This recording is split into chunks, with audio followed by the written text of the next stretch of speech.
इधर मध्य प्रदेश में एनडीटीवी की खबर का बड़ा असर हुआ है। भोपाल में खराब मौसम से हो रही अनाज की बर्बादी की खबर दिखाए जाने के बाद प्रशासन हरकत में आया है। प्रशासन ने प्रदेश में खरीदी केंद्रों पर अनाज के रखरखाव के इंतजाम किए हैं। साथ ही गेहूं के उठाव में भी तेजी लाई है। देखिए शिवपुरी से अतुल गौड़ की रिपोर्ट। तो ये जो हम पहुंचे हैं ये अनाज मंडी शिवपुरी है। यहाँ पर अगर हम देखें तो गेहूं की तुलाई भी हो रही है और गेहूं का उठाव भी किया जा रहा है। अब इसमें तेजी आई है, क्योंकि तेजी इसलिए आई है कि लगातार जब हमने इस खबर को प्रमुखता के साथ उठाया, ये इस तस्वीरें दिखाई कि कहीं ना कहीं जो है लोगों की, किसानों की परेशानी है। आसमान में जिस तरह से बादल लगातार छाए हुए हैं उसकी वजह से किसान पशोपेश में है, उसे परेशानी का सामना करना पड़ रहा है।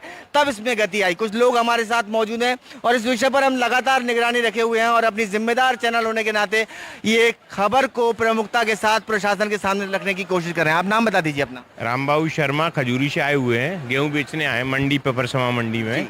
क्या अंतर देख रहे हैं आप पहले से और अब में? अंतर तो बहुत आया है। पहले किसान 2-2 दिन 3-3 दिन पड़ा रहता था, सुनवाई नहीं होती थी और गेहूं का तुलाव में भी टाइम लगता था।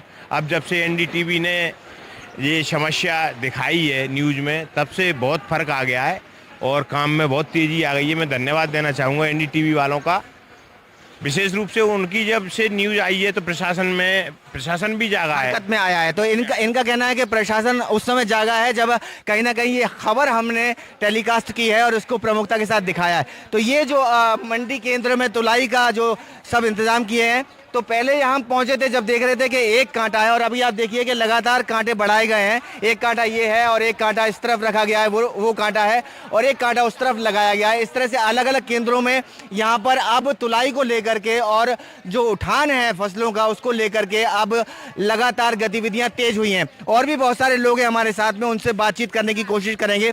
आप अपना नाम बता दीजिए हमें। नाम बलवीर सिंह, मैं ग्राम रातौर बाईपास से आया हूँ जी, अब बता दीजिए पहले से और अब में कितना। जब आप आए उसके बाद में तो काम में तेजी हुई है। पहले एक ही कांटा था, अब 3 कांटे लगाए हुए हैं। अब तो काम में तेजी आई है, काम बढ़िया चल रहा है। तो और क्या चाहते हैं आप, मतलब कि अभी भी जैसे किसान को तो यही सुविधा चाहिए। सवेरे से 3 कांटे लगे होते, अब तक तो किसान घर पे चला जाता। अब आपके आने पे 3 कांटे लग गए हैं, तो एनडीटीवी पे आने पे तो अब बढ़िया काम चल रहा है। तो उसका अंतर पड़ा है मतलब कहीं ना कहीं। लेकिन अभी भी समस्या ये बता रहे हैं कि त्रिपाल की कम व्यवस्था है, बारिश से बचने के कोई खास इंतजाम नहीं। बरसात आ गई तो उसमें तो समस्या आएगी। ट्रॉलियां जो बाहर लगी हैं वो तो भींजेंगी। बाहर जो ट्रॉलियां लगी हैं वो लगातार भीगेंगी। और उस तरह के इंतजामों को लेकर अगर हम बात करें तो इस तरह की जो गेहूं की फसल इस समय भरी जा रही है बोरों में तुलाई के लिए और यहाँ से ये उठावन के लिए ले जाई जा रही है, तो इसकी व्यवस्था तो दुरुस्त कर ली गई है। लेकिन अगर हम बात करें कहीं ना कहीं बारिश से बचाव की, तो अभी भी प्रशासन को हरकत में आने की जरूरत है, क्योंकि लगातार मौसम विभाग का कहना है कि 20 अप्रैल तक इसी तरह का मौसम बना रह सकता है और बारिश की संभावना भी जताई गई है। ऐसे में किसान जब अपने खेतों से फसलें लेकर के मंडियां पहुंच रहा है और वहां अगर उसे इंतजाम पूरे ना मिले तो फिर उसकी परेशानी बढ़ना लाजमी है। शिवपुरी से अपने कैमरा साथी नितिन शर्मा के साथ अतुल गौड़, एनडीटीवी।